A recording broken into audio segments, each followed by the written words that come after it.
কবিতাৰ শিৰোনাম আকৌ লিগাং অহাৰ কথা। কবি শ্ৰী জয়ন্ত কামান। কণ্ঠ ময়ূৰী বৰঠাকুৰ।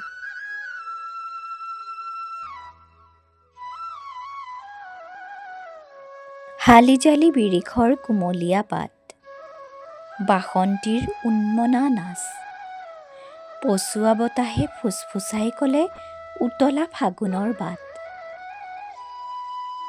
কলিজাৰ ৰঙা টুকুৰাকে জিভা যেন দেখুৱাই শিমলু মদাৰে হাঁহি ক'লে আকৌ লিগাং অহাৰ কথা। ইমুক গাঁৱৰ মুৰং ঘৰত মিবু গালুক পিন্ধা সমনীয়া ডেকা ল'ৰাৰ গুমৰাগ ঢোলৰ চেও।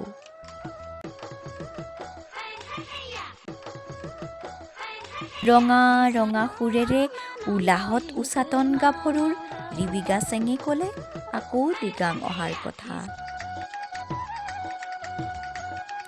মনুৱাৰীগত চহাই থোৱা আহুধানৰ মাটিডৰা কাকৰি কলৰিঙক কৈ আছে এতিয়া মোক বীজ দিয়া।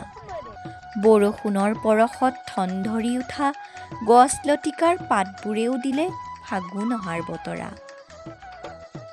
আকৌ লিগাং অহাৰ কথা। ধন্যবাদ।